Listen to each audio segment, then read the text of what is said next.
اعوذ باللہ من الشیطان الرجیم بسم اللہ الرحمن الرحیم الحمدللہ الصلاۃ والسلام علی رسول اللہ وعلی آلہ آل اللہ۔ السلام علیکم ورحمۃ اللہ وبرکاتہ۔ ناظرین محترم، دوست اور دشمن دو ازداد ہیں اور تاریخ بشر گواہ ہے کہ دشمن نے کبھی اپنے مد مقابل کا بھلا نہیں چاہا اور اس کی حتی المقدور کوشش رہی ہے کہ وہ اسے جتنا ہو سکے نقصان پہنچائے، لیکن تاریخ نے کچھ ایسے چہرے بھی دیکھے ہیں کہ جن سے دوست و دوست دشمن بھی راضی رہے ہیں۔ جی ہاں، میری منظور میرے اور آپ کے 8ویں تاجدار ولایت و امامت امام رضا علیہ السلام ہیں، کہ جن کے لقب رضا کے بارے میں جب امام تقی علیہ السلام سے سوال کیا گیا تو امام تقی علیہ السلام نے فرمایا کہ ان کو رضا اس وجہ سے کہا جاتا ہے کہ دوست و دوست دشمن بھی ان پر راضی ہیں۔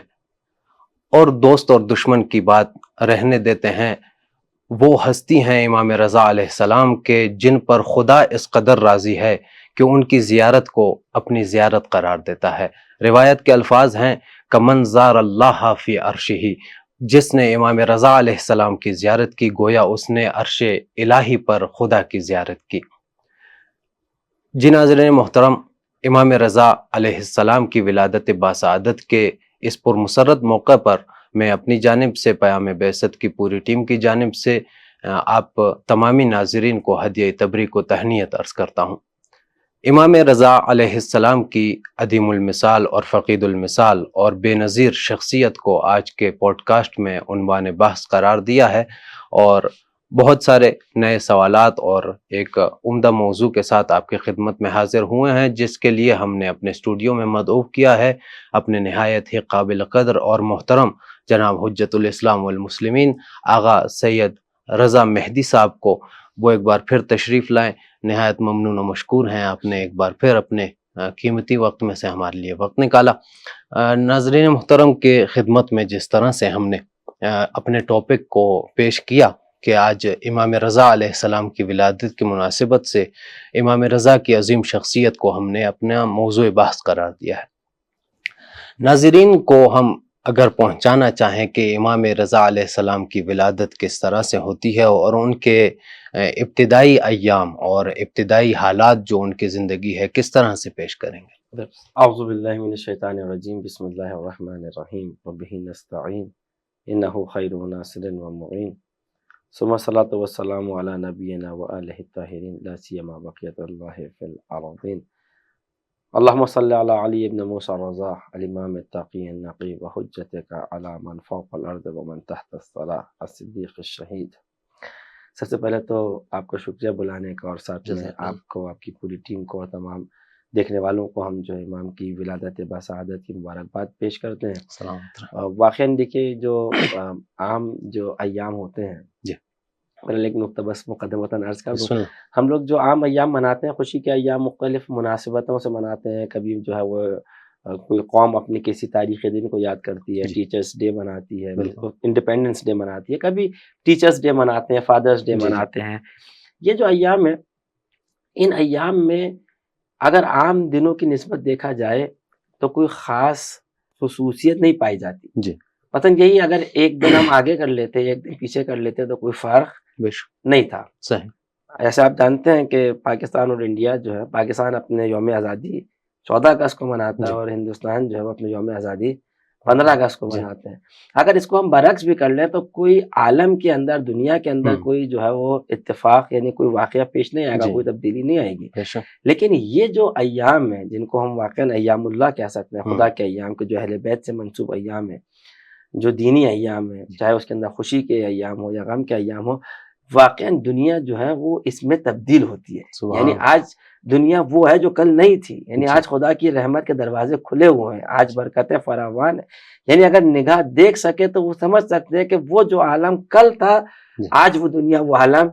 نہیں ہے۔ ان کے وجود کے آثار کی وجہ سے جو ہے کہ واقعاً یعنی جو ہے اس کی برکتیں حقیقتاً، یعنی یہ برکت اگر آپ چاہیں اس کو طے کر کے کسی اور دن میں لے جائیں تو وہ برکت اس دن میں نہیں آئے گی۔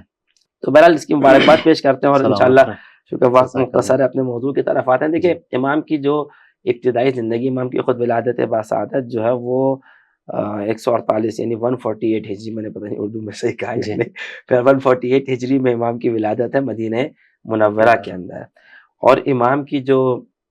ابتدائی زندگی ہے وہ مدینہ کے اندر ہی گزری ہے۔ یہ وہ دور ہے کہ جس کے اندر امام کاظم علیہ السلام جو ہے، آپ جانتے ہیں کیونکہ ہم خود ساتھ میں امام کا ایک بڑی زندگی کا حصہ ہے جو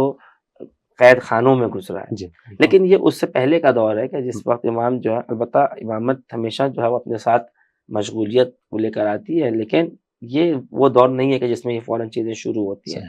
تو امام رضا جو ہے وہ براہ راست اپنے والد کے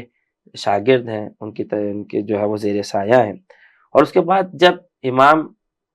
جس طریقے سے امام کے لیے قید و بند کی صعوبتیں جب شروع ہوتی ہیں، تو اس کے بعد پھر تمام یعنی جو امام کی اولاد ہے، آپ جانتے ہیں کہ امام کاظم جو ہے وہ کثیر الاولاد ہے، ان سب اولاد، ان کی تربیت، اس کے بعد ان کے امور کی جو ہے وہ دیکھ بھال، یہ ساری چیزیں وہ ہیں جو امام رضا کے کاندھوں پر ہیں۔ اور اس کے ساتھ ساتھ اس کے امام کاظم کی شہادت سے پہلے اور شہادت کے بعد امام جو ہے وہ مدینہ منورہ کے اندر ہے اور لوگوں کی تعلیم و تربیت کے اندر مشغول ہے۔ یہی وجہ ہے کہ امام جو ہے وہ مدینہ کے اندر انتہائی محبوب ہے، اور نہ صرف مدینہ کے اندر محبوب ہے، اس سے پہلے امام کا کوئی خاص سفر ہمیں اس طریقے سے یعنی کوئی ایسا کہ جو یعنی کوئی خاص اہمیت رکھتا ہو ہمیں نظر نہیں آتا۔ امام کا جو یعنی تمرکز ہے، جو امام کا فوکس ہے وہ مدینہ کے اوپر۔ البتہ دنیا بھر سے لوگ ہیں جو آتے ہیں، جو شیعہ ہیں، امام کے پیروکار ہیں، تو امام کی ابتدائی زندگی اور جو ہے وہ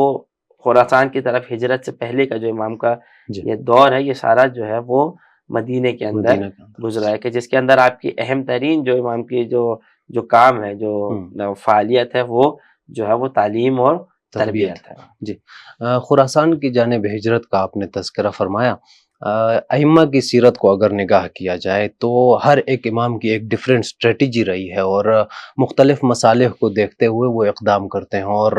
اس دور کے ظالم کے خلاف ایک جدوجہد رہی ہے۔ جس طرح سے اگر ہم خود امام سجاد علیہ السلام کو دیکھیں تو ان کا دور ایسا ہے کہ وہ دعا کو بطور اسلحہ پیش کرتے ہیں، اور دعا کو جو ہے معارف الہیہ کے انتقال کے لیے استعمال کر رہے ہیں۔ تو امام رضا علیہ السلام کے دور کے اوپر بھی اگر ہم ایک سرسری مطالعہ کریں اور اس کی جانب اگر نگاہ کی جائے تو امام علیہ السلام مدینہ سے خراسان کی جانب ہجرت کیوں کرتے ہیں؟ آیا یہ ہجرت بھی اسی دعا کی طرح ایک بطور اسلحہ استعمال کر رہے ہیں؟ آیا اس کو ہم قیام کہہ سکتے ہیں؟ اچھا دیکھیں، یہ بہت اہم سوال ہے۔ اس کے اندر سب سے پہلے عقلی قاعدہ بھی یہی ہے کہ ہمارے پاس جو ہے نا کچھ چیزیں ایسی ہیں کہ جو مسلم حقائق ہیں، یہ فیکٹس ہیں، اسٹیبلشڈ فیکٹس ہیں، صحیح ہے، اور اس کے پیچھے اس کی دلیلیں قائم ہیں، یعنی وہ اسٹیبلشڈ فیکٹ اپنی دلیل کی بنیاد پر ہے۔ تو ہم جب کسی چیز کو تحلیل کرتے ہیں تو اس کی بنیاد پہ تحلیل کرتے ہیں۔ جیسے اب یہاں پر بہرحال خود ماشاء اللہ صاحب بھی جو ہے وہ طالب علم ہیں یہاں پہ، اور عوام میں بھی بہرحال یہ بات ہے، جیسے ہم جب اس بات کو ہم دلیل سے ثابت کرتے ہیں کہ خدا جو ہے وہ ظلم نہیں کر سکتا، تو پھر ہمیں جو مختلف حوادث نظر آتے ہیں، ہم یہاں پہ کیا کہتے ہیں؟ ہم کہتے ہیں کہ یقیناً یہ ظلم نہیں ہے، کیونکہ ہمارے پاس 100% ایسی fool proof, water proof argument, ایسی قطعی دلیلیں ہیں جو یہ ثابت کرتی ہیں کہ خدا ظلم نہیں کر سکتا۔ یہ اگر چیز ہے تو ہم اگر آخر تک ہمیں سمجھ میں نہ آئے تو ہم اسے اپنی ناسمجھی کے اوپر حمل کرتے ہیں، کہتے ہیں یہ ہمیں سمجھ میں نہیں آ رہا لیکن یہ ظلم نہیں ہو سکتا، یقیناً کوئی علت ہے، یقیناً کوئی ایسی چیزیں ہیں جو ہماری نظروں سے اوجھل ہے۔ اسی طریقے سے ائمہ معصومین کے لیے ہمارے پاس جو ہے یہ قطعی دلیل موجود ہے کہ کبھی بھی وہ ظالم کے ساتھ جو ہے سمجھوتا نہیں کر سکتے، ظلم کے ساتھ سمجھوتا نہیں کر سکتے۔ اس لیے کوئی بھی اگر ظاہری چیز ایسی نظر آ رہی ہو کہ جس سے بظاہر ایسا لگ رہا ہو کہ امام نے اس میں کوئی سمجھوتا کیا، تو قطعاً یقیناً جو ہے نا وہ کبھی ایسا نہیں ہو سکتا، بلکہ ظلم سے تو مقابلہ یہ ان کی سیرت ہے کہ جو مستقل سیرت ہے۔ تو اب اسی زاویے سے ہمیں سمجھنے کی کوشش کرنی چاہیے کہ جب یہ اگر ہجرت ہو رہی ہے یا کہیں پہ صلح ہو رہی ہے یا کہیں پر قیام ہے یا کہیں پر دعائیں ہیں، تو کہیں پر ایسا نہیں ہو سکتا کہ اس میں ظلم کے ساتھ اور ظالم کے ساتھ کیا ہو، سمجھوتا ہو۔ اور بعض افراد اس کو قربت کی دلیل سمجھ بیٹھتے ہیں۔ دیکھیے وہی والی بات ہے، جب آپ ان مسلمات سے ہٹا دیں گے، آپ مسلمات کو کاٹ دیں گے، تو اس کے بعد مثلا اگر آپ اہل بیت کو قرآن سے کاٹ کے سمجھنے کی کوشش کریں گے، خود اس امامت کے تصور کے ساتھ کہ جو خلیفۃ اللہ ہے اس سے اگر کاٹ کے سمجھنے کی کوشش کریں گے، تو پھر یہ ساری جو ہے وہ امکانات رہتے ہیں اس کے اندر۔ اچھا اب اس کے اندر دوسری طرف کیا ہے کہ یہ اسٹریٹجی کیوں بدلتی ہے؟ دیکھیے امام جو ہے وہ لوگوں کے درمیان ہے، اور اس کے بعد جو ہے لوگوں کا بھی امتحان ختم نہیں ہوا، صحیح، اس میں کچھ جو ہے وہ کام وہ ہیں کہ جو دوست کر رہے ہیں، کچھ کام وہ ہیں کہ جو دشمن کر رہے ہیں۔ مثال کے طور پہ امام حسین سے بیعت طلب کی، لیکن امام حسن سے بیعت طلب نہیں کی گئی تھی۔ دقیق وہاں پہ اگر آپ دیکھیں یعنی جو باریک نقطہ ہے وہ یہ ہے کہ امام سے صرف یہ کہا تھا کہ آپ یہ ہمارے حوالے کر دینا کہ یہ جو ہے بیعت اس طریقے سے کی جائے۔ اب امام رضا جو ہے امام نے خود ہجرت نہیں کی ہے، امام کو ہجرت کے لیے مجبور کیا جا رہا ہے۔ اب یہاں پر دو چیزیں سامنے آتی ہیں، یا تو چیز یہ سامنے آتی ہے کہ امام جو ہے وہ کہیں کہ میں ہجرت نہیں کروں گا، چاہے اس کے بدلے میں مجھے شہیدی کیوں نہ کر دیا جائے، جس طریقے سے امام حسین نے کہا تھا میں بیعت نہیں کروں گا، چاہے اس کے بدلے میں ایسا کیوں نہ ہو کہ مجھے جو ہے وہ شہید کر دیا جائے اور مجھے جو ہے وہ جسم کے ٹکڑے کر دیا جائے۔ اب سوال یہاں پر یہ ہے کہ امام نے اس ہجرت کو قبول کیوں کیا؟ جو ایک کلی اس کے اندر نقطہ ہے وہ یہ ہے، البتہ میں یہاں پہ دوبارہ اشارہ کر دوں، یہ جو کتاب ہے رہبر معظم کی 250 سالہ انسان، اس میں انہوں نے بہت ہی خوبصورت انداز سے اس تمام چیزوں کو بیان کیا ہے کہ جس وقت مامون نے، البتہ یہ تحلیل ہے کہیں پہ لکھی بھی آپ کو اس طریقے سے نہیں ملیں گی یہ چیزیں، کہ جو مامون نے کیا سوچ کر یہ اقدام کیا تھا اور امام نے کیسے اس کا جواب دیا۔ اب یہاں پر اگر امام جو ہے وہ منع کر دیں اور کہیں کہ میں ہجرت نہیں کروں گا، تو بہت سارے سوال تاریخ کے اندر رہ جائیں گے۔ وہی جیسے آپ نے کہا کہ وہ جو نادان دوست جو کہتے ہیں کہ قربت کی مثال ہے، وہ یہ کہیں گے کہ بہرحال وہ ایک نیک نیتی سے بلا رہا تھا، دعوت دی تھی، آپ جو ہے وہ آئے اور آنے کے بعد جو ہے آپ نے خود آپ نے قبول نہیں کیا، تو امام پھر یہاں پہ تاریخ جو ہے وہ فیصلہ نہیں کر پائے گی۔ اچھا اس کے مقابلے میں امام ان چیزوں کو بھی دیکھ رہے ہیں، وہ کیا دیکھ رہا تھا؟ دیکھیں مکرو و مکر اللہ، وہ ایک مکر اس نے کیا سوچا تھا، اس نے بھی بہت ساری چیزیں سوچی تھی۔ سب سے پہلے اس نے کہا تھا کہ جب میں امام کو یہاں پر لے کر آؤں گا اور امام اس ولی عہدی کو قبول کریں گے تو یعنی یہ ساری باتیں بیان نہیں سکتی، چند ایک اہم باتیں، تو لوگوں کے سامنے یہ آئے گا کہ بھائی یہ لوگ جو اتنے زاہد بنتے ہیں، دنیا سے بے رغبتی دکھاتے ہیں، یہ اس وقت تک ہے جب تک جو ہے وہ دنیا ان کے سامنے نہیں آتی۔ جیسی دنیا سامنے آئی، جیسے ہی جو ہے وہ ان کو اس کا موقع ملا، انہوں نے فوراً قبول کر لیا۔ دوسرا وہ یہ چاہتا تھا کہ وہ جو قیام ہو رہے ہیں، جو شیعہ مسلسل حکومت کے خلاف قیام کرتے تھے، وہ قیام جو ہے وہ ختم ہو جائیں گے۔ کیوں ختم ہو جائیں گے؟ کیونکہ بہرحال جب شیعہ دیکھیں گے ہمارا شخص جو ہے وہ کیا ہے، وہ خود حکومت کے اندر ہے۔ تیسری بات، وہ لوگ کہ جو حکومت سے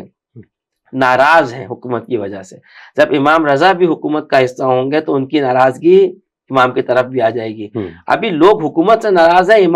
امام سے جو ہے وہ محبت کرتے ہیں، امام محبوب ہے، کیونکہ امام اس وقت کیا ہے، اپوزیشن کی صورت میں ہے نا۔ جو حکومت سے ناراض ہوتا ہے وہ کس سے؟ وہ اپوزیشن کے۔ بہرحال یہ اپوزیشن اچھا کرنا چاہتی ہے، لیکن اپوزیشن کو اگر حکومت اپنے اندر لے لے تو جو ناراضگی حکومت کے ساتھ ہے وہی کیا ہوگی، وہ اپوزیشن کے ساتھ ہوگی۔ کیونکہ اب اگر جو ہے وہ بجلی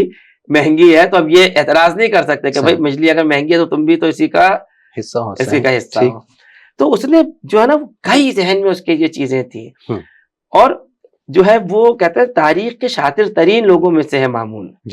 تو اس نے یہ ساری چیزیں دیکھی، وہ یہ چیزیں دیکھ رہا تھا۔ امام یہ دیکھ رہے تھے کہ میں اس کی جو ہے وہ اس حربے کو کیسے اس طریقے سے پلٹ سکتا ہوں کہ یہ تشیع کے فائدے میں جائے۔ دیکھیں امام کبھی بھی، جو ائمہ ہیں وہ کبھی بھی اپنی ذاتی اس کے لیے فیصلے نہیں کرتے،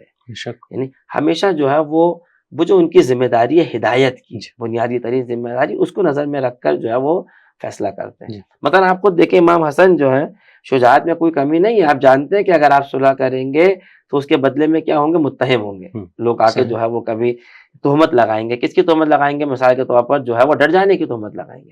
لیکن امام کی نظر میں اہم کیا ہے کہ حق واضح ہو، حق آگے بڑھے، وہ جو خالص شیعہ ہیں وہ باقی رہیں، یعنی پورے جو ہے وہ آپ اس کو اگر دیکھیں اس پورے حق کے کاروان کو امام آگے بڑھانا چاہتے ہیں، اس لیے امام نے وہ ذاتی اپنی تہمتوں کو برداشت کیا اور اس کو قبول کیا، کیونکہ اس وقت جو ہے وہ مسلمانوں کے بلکہ بشریت کے فائدے میں یہی ہے۔ تو اب اس نے جو چیزیں وہ مامون دیکھ رہا تھا، امام اس کے مقابلے میں، امام نے اس کا جو ہے وہ کیا کیا، اس کے مقابلے میں چیزوں کو دیکھا کہ میں اس سے کیسے جو ہے وہ فائدہ اٹھا سکتا ہوں شیعوں کو آگے بڑھانے کے لیے، اسلام کو، انسانیت کو آگے بڑھانے کے لیے، اور پھر ایک ایک چیز کو توڑ کیا۔ اگر آپ اجازت دیں تو میں چند ایک مثال بات آپ کو آگے بڑھاؤں۔ دیکھیں سب سے پہلی چیز یہ تھی کہ وہ یہ چاہتا تھا کہ جب امام شوق سے جائیں وہاں خراسان کی طرف تو لوگوں کو دکھائیں کہ دیکھیں یعنی امام جا رہے ہیں، دیکھیں انہوں نے فوراً کیا کیا، فوراً قبول کر لیا، جیسے ہی دنیا انہیں ملی یہ بڑھ گئے۔ اچھا امام نے کیا کیا، امام نے مدینہ چھوڑنے سے پہلے اس طریقے سے قبر پیغمبر سے خدا حافظی کی کہ اس کے بعد یہ لوگوں کو بتا دیا کہ میں خوشی سے نہیں جا رہا۔ اس کے بعد امام نے جاتے وقت کہا جو اپنے گھر والوں سے کہ میرے اوپر کیا کرو، رو۔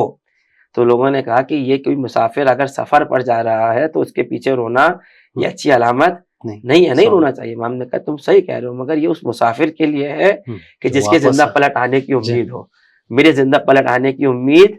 نہیں ہے۔ اب وہ یہ چاہ رہا تھا کہ دکھانا کہ امام شوق سے گئے، امام نے کیا ظاہر کیا کہ میں شوق سے نہیں جا رہا، بلکہ یہ جو ہے حاکم مجھے زبردستی لے جا رہا ہے اور قتل گاہ کی طرف لے جا رہا ہے۔ تو وہ جو یہ چاہتا تھا کہ یہ ہمدردیاں اپنی طرف آئیں اور امام کو دکھائے کہ دنیا کی طرف امام بھی راغب ہے، امام نے یہاں پہ اس کے اس ہتھ کنڈے کو ناکام بنا دیا۔ اسی طریقے سے دربار میں جس وقت اس نے بلایا اور وہ ساری محفل سجائی اور امام کو جو ہے ولی عہدی کے لیے بلایا، دو چیزیں یہ تھیں کہ اس وقت چونکہ اس کے اطرافیان بھی نہیں جانتے تھے اطراف میں لوگ کہ اس کی چال کیا ہے،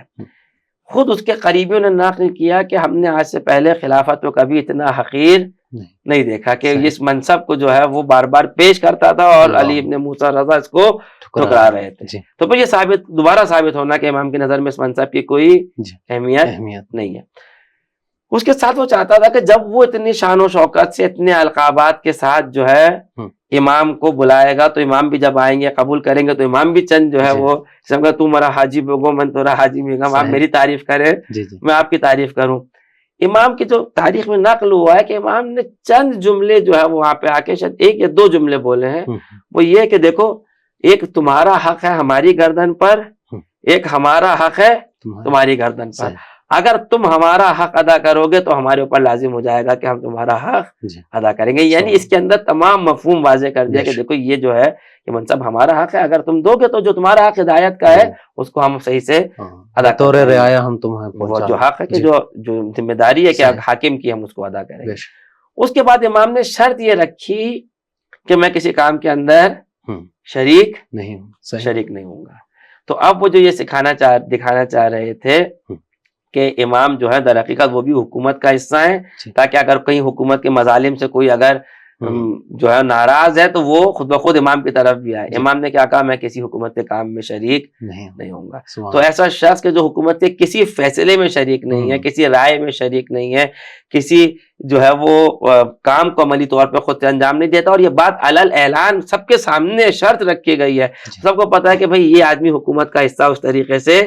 نہیں ہے۔ اچھا اس کے مقابلے میں وہ چونکہ کیا چاہتا ہے کہ امام کو بہرحال یعنی امام کے دل کو نرم کرے تاکہ وہی اپنی تمام فائدوں کے لیے، ایسا نہیں ہے کہ امام کو منصب دینا چاہتا ہے، کیونکہ اگر ایسا ہو تو امام کے لیے سب سے پہلے یہ کہ امام قبول کریں اگر ہٹنا ہوتا، یعنی اگر ہٹنا ہوتا تو وہی کہ جس طریقے سے یزید کے بیٹے نے کیا تھا کہ میرے باپ دادا نے جو اس جگہ پہ بیٹھے وہ ناحق بیٹھے تھے، وہ اسی طریقے سے کہتا ہے کہ یہ جو حق ہے، لیکن ایسا نہیں تھا، یہ ولی عہدی یہ ساری چیزیں نہیں ہوتی، بلکہ کیا ہوتا کہ میں یہ منصب میرا نہیں ہے، اس سے پہلے جو لوگ تھے وہ ناحق تھے، یہ آپ کی جگہ میں آپ کو واپس کر رہا ہوں، لیکن اس نے ایسا نہیں کیا، تو وہ چال ہے۔ تو اس میں امام نے اچھا وہ چاہتا یہ ہے کہ لوگوں کو کیا دکھایا کہ میں بہت احترام کرتا ہوں، میں احترام سے لے کر آیا ہوں، اس کی وجہ سے اب کیا ہے اہل بیت کے فضائل بیان کرنے کی اجازت ہے۔ یعنی آپ یہ دیکھیں وہی ممبر کے جہاں پہ مولا کائنات کی شان میں جہاں سب و شتم ہوا ہے، جہاں اہل بیت کے فضائل چھپائے جاتے ہیں، آج وہاں حکومت کی سرپرستی میں اہل بیت کے فضائل بیان کیے جا رہے ہیں۔ تو یہ تمام اس نے ایک چال چلی اور امام نے جو ہے وہ اپنی حکمت عملی سے اس کی ساری چال کو الٹا کر دیا۔ یقیناً یہ آغا رہبر معظم جو یہ فرمایا کرتے ہیں کہ دشمن کے ہتھ کنڈے کو اس کے خلاف استعمال کرو، یقیناً سیرت ائمہ سے اخذ شدہ، یقیناً ایسا ہی ہے۔ اہل بیت علیہ السلام دیکھیے خدا جو ہے وہ کبھی بھی مغفور نہیں ہوتا، مغفور سے مطلب یہ کہ ایسا نہ کوئی اس کے اوپر غالب آ جائے، مغلوب نہیں ہوتا۔ اہل بیت بھی جو ہے نا وہ مغلوب نہیں ہوتے۔ ظاہری طور پر اگر آپ کہیں دیکھیں کہ اگر ان کے مثال کے طور پہ سر پہ زبر لگائی گئی ہے یا ان کے جسم کو جو ہے وہ پامال کیا گیا تب بھی یہ مغلوب نہیں ہے، کیونکہ اس ہدف کے اگر نظر سے دیکھیں کہ جو وہ کرنا چاہتے تھے تو وہ غالب ہے۔ تو یہاں پہ ایک خوبصورت واقعہ کو شہید مطہری نے نقل کیا کہ جب یہ اب دیکھیں وہ جو چاہ رہا تھا وہ فائدے حاصل نہیں ہو پائے، دوسری طرف سے کیا ہو رہا ہے ہر جگہ اہل بیت کے فضائل اب کھل کے بیان ہوتے ہیں، کیونکہ حکومت جو ہے وہ اب اس کے مخالف نہیں ہے. تو اب اتنی تیزی سے اہل بیت کے فضائل پورے عالم اسلام کے اندر پھیلے, وہ فضیلتیں جو پہلے بیان نہیں ہو سکتی تھی اب جو ہے وہ کھل کر برملا بیان کی جاتی ہے. تو یہ اہل بیت کا ذکر بڑھ رہا ہے, لیکن وہ جو اس کے اہداف تھے کہ اس کی وجہ سے اس کا بھی جو ہے وہ یعنی اس کی حکومت مضبوط ہو, وہ ساری چیزیں نہیں ہو پا رہی. تو ایک دفعہ انہوں نے پورا ایک جو ہے نا وہ ایک پلان بنایا, امام کی خدمت میں آیا, کہا کہ آپ کسی چیز کو قبول نہیں کرتے, کوئی کام آپ اپنے ذمے نہیں لگتے, لوگ پتہ نہیں اس کے بعد کیا کیا سوچتے ہیں, تو ایک کام آپ قبول کریں, وہ کیا, نماز عید جو ہے وہ آپ پڑھائیں. تو امام نے کہا میں نے تو شرط کری تھی کہ کوئی نہیں جو ہے کوئی کام قبول نہیں کروں گا, یہ تو نماز ہے, عبادت ہے امام جو ہے وہ یہ نماز آپ پڑھائیں تاکہ لوگوں کو جو ہے وہ بھی احساس ہو. امام نے کہا کہ اچھا ہی ہے, میں اگر پڑھاؤں گا تو پھر اپنے طریقے سے پڑھاؤں گا. اور آپ جانتے ہیں کہ اب یہ مشہور ہوا کہ امام جو ہے وہ نماز جماعت پڑھائیں گے, عید کی نماز پڑھائیں گے جو ہے وہ. اب اس دن جس طریقے سے جو طریقہ تھا, سب لوگ جمع ہیں, پورے جو ہے وہ جو مختلف عہدیدار ہیں حکومت کے سب جمع ہیں, اور اسی شان و شوکت کے ساتھ کہ جو پہلا طریقہ تھا کہ جس کے پاس جتنا مال و دولت ہے اس کی نمائش ہے, جاؤ حشم کی نمائش ہے. اب سب جمع ہیں کہ جو ہے وہ امام مثلا آئیں گے تو اس کے ساتھ یہ جو قافلہ جاؤ حشم کے ساتھ کہ جو ظاہری اور مادی جاؤ حشم ہے اس کے ساتھ چلے گا. امام جب نکلے ہیں تو امام کا عالم کچھ اور ہے, سادہ لباس میں ہے امام, پیروں کے اندر پہ نالین نہیں ہے, اور اس کے بعد جو ہے وہ ایک مانوی ایک حالت ہے, الحمدللہ الذی ہدانا لہذا, خدا کے ذکر کے ساتھ امام جو ہے وہ اس خشوع و خضوع اور بندگی کے عالم میں جب چلے ہیں تو تاریخ نے لکھا کہ جو سواریوں پہ تھے وہ کود پڑے, جن کے پاس اتنی فرصت نہیں تھی اپنے جو چکمے جو پہنے جاتے ہیں میں دیکھا ہے, تو اس کو جو ہے وہ چاقوؤں سے اس کو پھاڑ ڈالا, اور وہ جو اب تک یہ پورا ایک مادی جاؤ حشم کا جو مظاہرہ تھا وہ تبدیل ہو گیا کہ اس میں ایک مانوی قافلے کے اندر, کہ جہاں سے وہ قافلہ گزرا لوگ اس کے پیچھے جو ہے اس طریقے سے اس بندگی اور عبودیت کی حالت میں آگے بڑھے. کہ ابھی امام جو ہے وہ پہنچے نہیں تھے کہ اس کو خبر دی کہ مامون کو کہ اگر یہ نماز امام نے پڑھائی تو پھر تمہاری حکومت کی خیر نہیں ہے. وہیں سے وہ منصرف ہوا, ہم نے پھر بھیجا کہ جا کے امام سے کہیں کہ آپ زحمت نہیں کریں آپ کو جو. تو اس طریقے سے وہ اپنے اہداف حاصل نہیں کر سکا, اور امام نے جو ہے وہ اس کو انسانیت کے لیے اس کو جو ہے نا وہ بڑھایا, یعنی انسانیت کو فائدہ پہنچایا اس کے ذریعے سے. خوبصورت انداز میں آپ بیان فرما رہے تھے ہجرت کی وجوہات اور کیوں ولی عہدی کو قبول کیا, اور پھر امام نے ولی عہدی میں کیا شرائط رکھے. امام علیہ السلام نے خراسان کی جانب جب ہجرت کی ہے تو بیسیکلی جو امام کا فوکس ہے اور جو مورد توجہ اشیاء ہیں اور جو امور ہیں وہ کون سی ایسی چیزیں ہیں کہ جن پر امام کا ابھی فوکس ہے اور جن کی وجہ سے امام دین کی ترویج کر رہے ہیں اور دشمن کے اہداف کو جو ہے مٹی تلے دبا رہے ہیں؟ دیکھیں اس میں سب سے بنیادی چیز جو ہے وہ یہی ہوتا ہے کہ امام جب بھی چاہتے ہیں زیادہ سے زیادہ لوگوں کی ہدایت کر سکیں, انہیں حق کی طرف بلا سکیں, حق ان کے لیے آشکار ہو. دیکھیں اب یہ اس وقت جو ہماری مادی جو زندگی ہے اس کے اندر ان چیزوں کی بعض دفعہ اہمیت سمجھ میں نہیں آتی ہے, لیکن کہتے ہیں زندگی آمد برائے بندگی, زندگی بے بندگی شرمندگی. صحیح ہے. تو اور اس بندگی کا دیکھیں یہ شاید تھوڑا سا جملہ سنگین ہو جائے, لیکن اس بندگی کا معیار امامت کے سامنے تسلیم ہونا. سبحان. اچھا, اس لیے اس حق کو آشکار کرنا کیا ہے بہت ضروری ہے. کیا کیونکہ جب اس سے جڑیں گے, امام سے جڑیں گے, امام کے سامنے تسلیم ہوں گے, تبھی امام کی پیروی کریں گے. اب دیکھیں آپ یہاں سے پہلے ہی جو شروع ہوتا ہے امام کو کیا, اب یہ اس کی چال تھی کہ ایسے علاقوں سے لے جایا جائے جہاں شیعہ نہ ہو, تاکہ امام کے چاہنے والے نہ ہوں, وہاں پہ امام کو اجنبیوں کے راستے سے لے جایا جائے. مگر جس جگہ پہنچے امام نے نئے لوگوں کو اپنا گرویدہ بنایا. اب آپ وہ جو حدیث ہمارے پاس جس کو حدیث سلسلۃ الذہاب کہا جاتا ہے وہ اسی راستے میں ہے کہ جب امام نزدیک پہنچے وہاں پہ مکان میں, میرے ذہن میں ابھی مکان کا بھی نام نہیں ہے, جہاں پہ پہنچے امام نے وہاں پہ جو ہے وہ اس حدیث کو بیان کیا کہ جس کو سلسلۃ الذہاب یعنی گولڈن اس کی سند, اس کی مضبوط سند ہے کہ اس کے اندر کوئی جو ہے وہ شک نہیں کہ اس پورے پیغمبر تک لے جاتے ہیں وہاں پہ خدا تک کہ کہتے ہیں خدا یہ کہتا ہے, یعنی کیا کہ خدا عز و جل خدا یہ کہتا ہے کہ لا الہ الا اللہ حسنی, لا الہ الا اللہ جو ہے وہ کیا ہے, یہ میرا قلعہ ہے. اور اس کے اندر من دخل حسنی امنا من عذابی, کہ جو اس حسن کے اندر اس قلعے کے اندر داخل ہو گیا وہ میرا مان پا گیا. اچھا اب یہ روایت کے الفاظ ہیں, یعنی اس طریقے سے نقل کیا گیا. اس کے بعد امام نے آدھی بات یہاں پہ کی. اچھا اب جب یہ قافلہ یعنی امام کے جو قافلہ چلا, امام کا اونٹ آگے بڑھا, وہاں سے امام نے آواز لگی بشروطہا, لیکن اس کی کیا ہے, اس کی شرائط ہے, وانا من شروط, اور اس کی میں جو ہوں اس کی شرط ہوں. یعنی اگر اس بندگی تک آنا چاہتے ہو, لا الہ الا اللہ میں داخل ہونا چاہتے ہو, تو اس کا دروازہ ہم ہے. کہ وہ جو ہم اپنی ہمارے پاس دعاؤں میں روایتوں میں باب اللہ, یہ خدا کا دروازہ ہے کہ اسی سے عطا ہوتا ہے اور اسی سے قبول ہوتا ہے. تو وہ جو اہل بیت علیہ السلام کی حقیقت کو آشکار کرنا, جیسے مولا کائنات کی آپ جانتے ہیں کہ اس کے بعد امام پہ جو سب و شتم ہوا تھا, اس پوری چیز کو جو اس کے اثرات ہیں اس کو دھونا, کہ امام کے فضائل بیان کیے جائیں, حقیقت آشکار کی جائے. شیعوں کو دیکھیں, خود یہ بھی اہل بیت علیہ السلام کی جو اسٹریٹجی ہے اس کے اندر ہمیں نظر آتا ہے, وہ جو خالص شیعہ ہیں ان کی حفاظت بھی ہے. یعنی ان کی حفاظت, البتہ ایک وقت ایسا ہے کہ جہاں پہ شہادتوں کے لیے بھی انہیں پیش کیا جاتا ہے, جو جتنا قریبی ہے اس کو سب سے پہلے, جو امام حسین نے جناب علی اکبر کو سب سے پہلے کہا تقدم ولدی, کہ بیٹے آپ آگے بڑھیں. لیکن کوشش یہ کہ یہ جو ہے سرمایہ ہے اسلام کا, یہ ضائع نہ ہو. جیسے زرارہ کی سرزنش کر رہے ہیں باقاعدہ امام, جی, اس میں کہ دیکھو ایسا نہ ہو, اپنے آپ کو ضائع نہ ہونے دو. صحیح ہے یہ جو, تو خود یہ کہ جو اس میں اندر امام حکومت میں یا پہ امام چاہتے یہ ہیں کہ جو ان کے صحیح شیعہ ہیں واقعی ہیں وہ محفوظ رہیں, دشمن کے اس سے بچے رہیں. پھر یہ جو نیٹ ورک ہے یہ پھیلے, یعنی اس تشیع کے نیٹ ورک کو پھیلانا, علمی طور سے جو ہے وہ شیعت کی حقانیت کو اور اسلام کی حقانیت کو, کسی زمانے میں وہ بہت ساری کتابیں ترجمہ بھی ہوئی ہیں, یعنی یہ پورے وہ دور ہے جس کے اندر ہمیں ترجمہ ایک موومنٹ کے طور پر نظر آتا ہے. تو اسلام کی حقانیت کو, اہل بیت کی حقانیت کو, ان معارف کو آگے بڑھانا اور لوگوں کو اہل بیت علیہ السلام سے نزدیک کرنا, جو ہے وہ حق آشکار کرنا, یہ ہم کہہ سکتے ہیں کہ یہ چند چیزیں کہ جو ہمیں بہت زیادہ نظر آتی ہیں. صحیح. ہر امام کے جو ہے زندگی کا اگر مطالعہ کیا جائے تو وہ کچھ کرامات کے حامل ہیں. امام رضا علیہ السلام کی زندگی کا اگر مطالعہ کیا جائے تو خراسان میں کون سے ایسے کرامات ہیں جو ان کی زندگی میں دیکھنے کو ملتے ہیں؟ دیکھیے, خراسان کے آپ اس وقت اگر آپ چلے جائیں تو خود اس وقت بھی آپ یہاں پہ جا کے کبھی خادموں سے پوچھیں امام کے حرم میں کس قدر جو ہے وہ معجزے یہاں پر ہیں. البتہ یہاں پر جو ہے نا وہ صرف ایک میں چھوٹا سا بس نقطہ عرض کر دوں, اس کے بعد پھر اس کی صرف ایک ہی چیز کی طرف اشارہ کروں گا, زیادہ فرصت بھی نہیں ہے, کہ امام کے آپ جانتے ہیں صحن رضا ہے, ہے نا, تو وہاں پہ صحن رضا میں مریضوں کو لے جا کے باندھ دیتے ہیں. وہاں پر جو ہے وہ ایک مریض تھا اور وہ وہاں پہ بہت تڑپ تڑپ کر امام رضا کو پکار رہا تھا. تو وہاں سے ایک عارف جو تھے ان کا گزر ہوا اور انہوں نے کہا کہ یعنی کیا بس خوش قسمت ہو تم, یعنی کیا تمہاری قسمت پہ مجھے رشک آتا ہے, تمہاری جو ہے وہ کیا بہترین حالت ہے. اس کی حالت کو دیکھ کے جب انہوں نے اس طریقے سے جملے ادا کیے نا, تو اس نے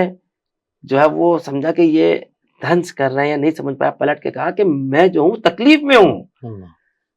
میں بیمار ہوں, مریض ہوں. آپ کہہ رہے ہیں کہ کیا تمہاری مثلا حالت ہے, تمہاری قسمت جو ہے وہ کیا قسمت ہے.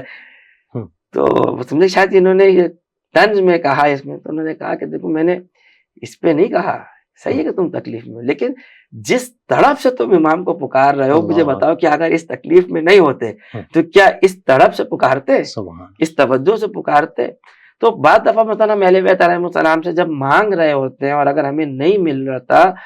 تو ہمیں یہ خود یہ نہ دینا بھی ان کے کرم کی نشانی ہے, کیونکہ ہم چند چیزیں دیکھ رہے ہوتے ہیں, وہ تمام چیزوں کو دیکھ رہے ہوتے ہیں. امام رؤوف ہے ایک امام کے جو ہے نا, مجھے واقعا بہت جالب لگتا ہے امام کے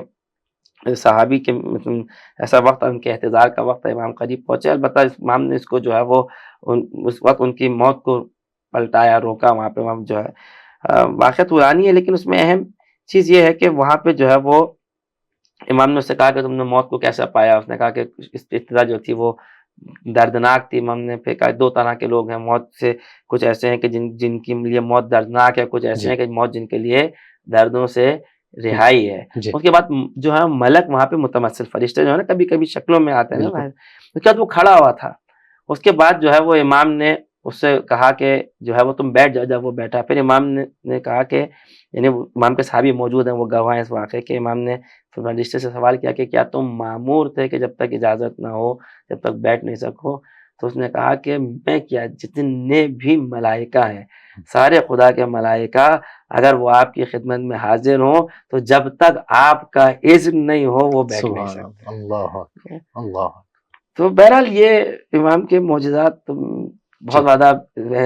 بخار میں یہ خود منزلت کے حساب سے کافی ہے، اور بہرحال مریضوں کو شفا دینا وہ ساری چیزیں نگاہوں میں آپ لوگوں کے. اور امام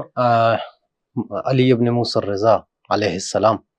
جانتے ہیں کہ مامون جو مناظرے کروا رہا ہے، علمی مناظرے، اس کی نیت یہ ہے کہ امام کی اہانت کی جائے. خود امام موسیٰ کاظم علیہ السلام کے دور میں اور دیگر ائمہ کے دور میں جب محل میں اگر مناظرہ ہوا ہے تو ان کی نیت یہی رہی ہے کہ امام کی توہین کی جائے.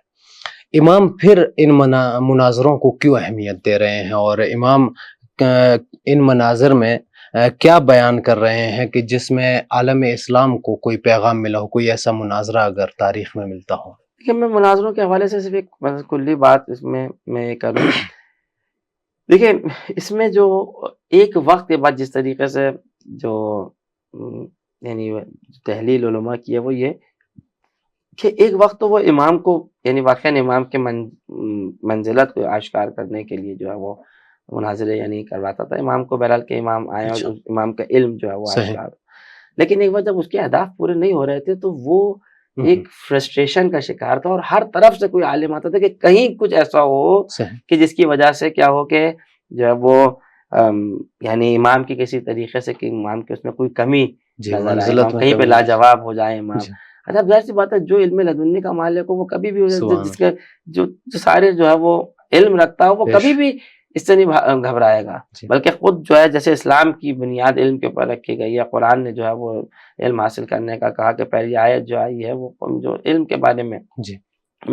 آیت ہے نازل ہوئی ہے. تو یقیناً یہ تو اور خود ایسا موقع ہے کہ جس سے جو ہے وہ حق آشکار ہوتا ہے. تو اہل بیت علیہ السلام نے ہمیشہ جو ہے وہ اس کا استقبال کیا، صرف امام رضا نے نہیں بلکہ سب نے استقبال کیا. صحیح ہے اس کی نیت کچھ اور ہے، لیکن اس کے جو نتائج جو امام دیکھ رہے ہیں اس میں امام کے مختلف یعنی نہ صرف جو ہے وہ اہل سنت کے علماء کے ساتھ مناظرے ہیں، بلکہ اس کے اندر جو ہے وہ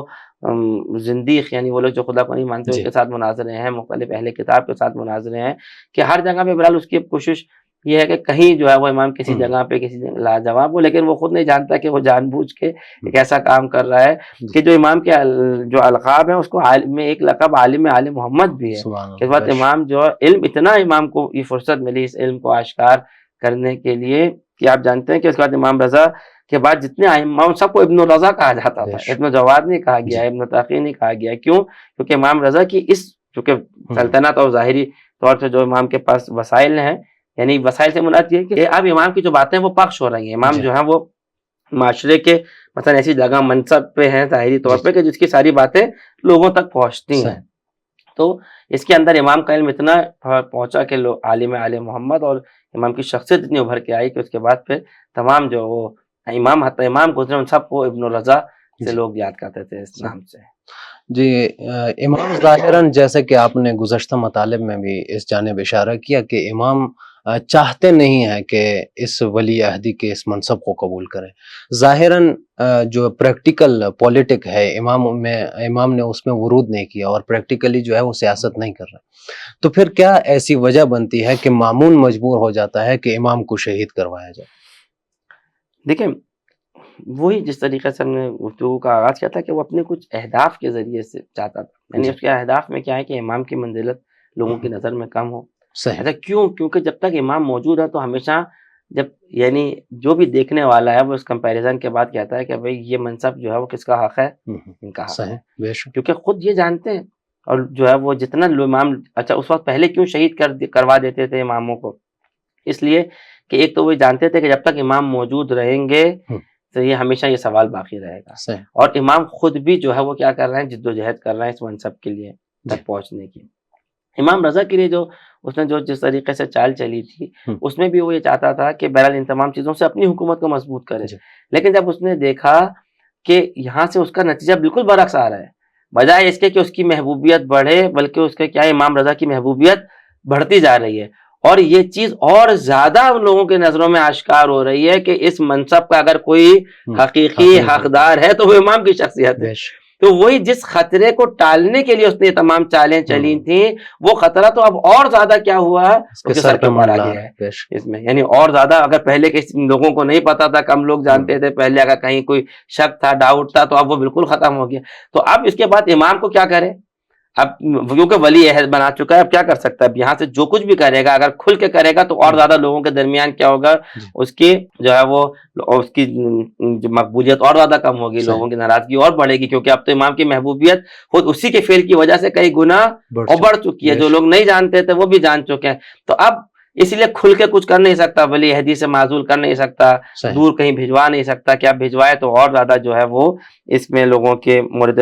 جو ہے وہ احتراز قرار پائے گا۔ تو اب اس کے بعد آخر میں راستہ یہی بچتا ہے کہ اگر اس نے اپنی حکومت بچانی ہے کہ قبل اس کے کہ لوگ کھڑے ہو جائیں اور کہیں کہ بھائی یہ ان کا حق ہے، ان کو ہونا چاہیے، اس سے پہلے کہ یعنی بات یہاں تک پہنچے، اس کے پاس تنہا راستہ وہی ہے جو اس سے پہلے جو لوگ تھے ان کے پاس راستہ تھا کہ وہ امام کو جو ہے زہر دے کے شہید کر دے۔ البتہ تاریخ کے اعتبار سے اس کے اندر ابہام ہے کہ مامون نے زہر دیا تھا یا نہیں دیا تھا، لیکن ہمارے پاس جو روایات اور خاص طور پر ہمارے پاس جو زیارتیں ہیں کہ جس کے اندر ہم کہتے ہیں شہداء و دارالفنا کے جتنے اس دنیا میں جتنے بھی امام ہیں جو ہے وہ باقیت اللہ جتنے بھی ہیں وہ سب کے سب شہید ہیں، تو اس لحاظ سے ہمارے لیے مطلب جو ہے وہ واضح ہے اور آشکار ہے۔ جی، عالم اسلام میں آج اگر مسلمانوں کی نسبت ہم دیکھیں اور خصوصاً تشیعوں کی نسبت، امام رضا سے کس طرح سے معنوی فیض حاصل کر سکتے ہیں؟ دیکھیے اس میں بھی یعنی جو لوگ امام کو مانتے ہیں، سب سے پہلے تو یہی ہے کہ امام سے توسل اور جو امام کی تعلیمات ہیں، اس میں اسی چیز کے اوپر یعنی اپنی گفتگو کو سمیٹتا ہوں کہ امام سے بہت مشہور وہ جو حدیث ہے کہ جس کے اندر امام فرماتے ہیں کہ رحم اللہ عمران احیا امرنا، کہ خدا اس کے اوپر جو ہے وہ اس شخص کے اوپر جو ہے وہ رحمت کرے جو ہمارے امر کو زندہ کرنے والا۔ اب دیکھیں امام اگر کہتے ہیں نا خود قصب فیض امام سے کیسے کریں کہ اگر امام اگر جو ہے وہ کسی کے لیے رحمت طلب کر رہے ہیں کہ رحم اللہ دعا ہے، امام کی دعا کیا مستجاب ہے، یعنی جس کے شامل حال ہو جائے رحمت خدا اس کے شامل حال ہے، تو امام فرمانے خدا اس شخص پر رحمت کرے کہ جو ہمارے امر کو زندہ کرنے والا ہے۔ تو پھر سوال کیا کہ مولا آپ کے امر کو کیسے زندہ کیا جائے؟ مولا فرماتے ہیں کہ کیا کرو کہ ہمارے جو علوم ہیں ان کو سیکھو اور انہیں لوگوں تک سکھاؤ، کہ لو علم الناس محاسن کلامنا لتبعونا، کہ اگر وہ ہمارے کلام کے حسن کو جان جائیں، اگر وہ ہماری بات کی خوبصورتی کی، اس کی گہرائی کو، وزڈم کو، اس کی حکمت کو جان جائیں تو خود بخود ہمارے پیچھے آنے لگیں گے۔ تو بس خود جو معرف اہل بیت ہیں، خود امام رضا سے جو حدیث ہیں کہ مولانا فرماتے ہیں کہ عقل کا جو معرفت یا کمال عقل یہ ہے وہ خدا کی معرفت ہے، یعنی امام کی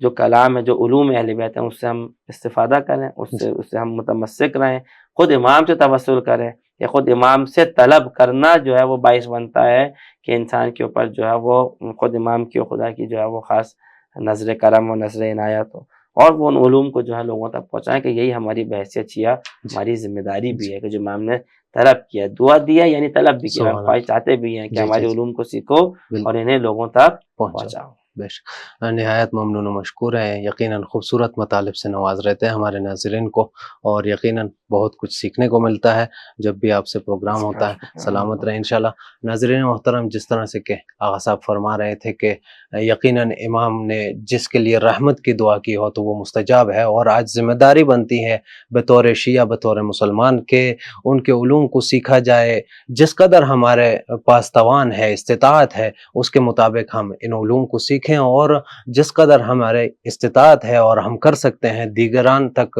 دیگر لوگوں تک ہم اس کو پہنچائیں۔ یقیناً اس دعا کے مشمول رہیں گے اگر ہم یہ کام انجام دیتے ہیں کہ اگر ہم ان کی امر کو زندہ کر رہے ہیں تو رحمت خدا ہمارے شامل حال رہے گی۔ پروردگار سے دعا ہے کہ خدا ہمیں بھی اس دعا میں شامل فرمائے۔ اسی دعا کے ساتھ آپ سے اجازت چاہتے ہیں۔ خدا حافظ و ناصر۔